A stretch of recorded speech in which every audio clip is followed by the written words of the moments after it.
అందరికి నమస్కారం. జై భీమ్.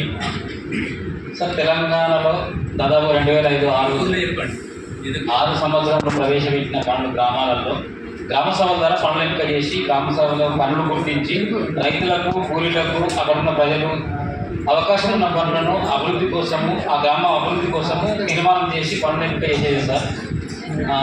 దాదాపుగా 2014 నుంచి ఆ పనులన్నీ ఎంపిక చేయడం జరగలేదు.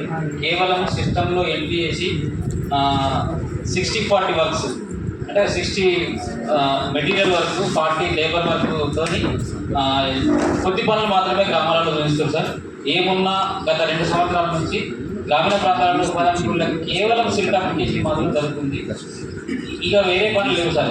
ఖండిత కందకాలు కానీ, ఫీల్డ్ ఛానల్స్ కానీ, భూమి అభివృద్ధి, ల్యాండ్ డెవలప్మెంట్ కానీ ఇలాంటి పనులు ఉంటే రైతుకు ఉపయోగపడుతుంది.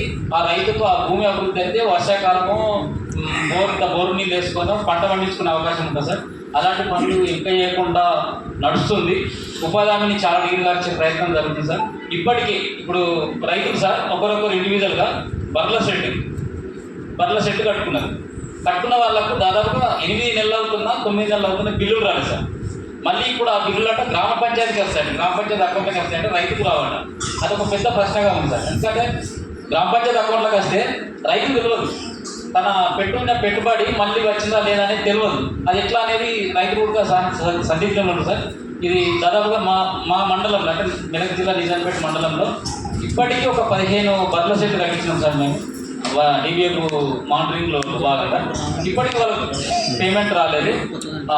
అంటే ఫస్ట్ మనము ఎర్త్ వర్క్ సంబంధించి కూలీల వేతనాలు వస్తాయి, ఒక 3,000 రూపాయలు కూలీల వేతనాలు వస్తాయి. అవి కూడా ఇంకా పేమెంట్ కాలేదు. అది లేబర్ పేమెంట్. అది ఇక మిగతా దాంట్లో మెటీరియల్ పేమెంట్. ఇట్లా పనులన్నీ కొద్దిగా చేసిన పనులు కూడా బిల్లులు రాక ఇబ్బంది పడుతుంది. కొద్దిగా ఇది కూడా చూడాలి సార్. సార్ నా మెదక్తో, నేను నిజాంపేట మండలం నష్టం. నా పేరు సంజీవ్ దుబాసి. నేను డిబిఎఫ్లో జిల్లా కోఆర్డినేటర్గా పనిచేస్తాను. 60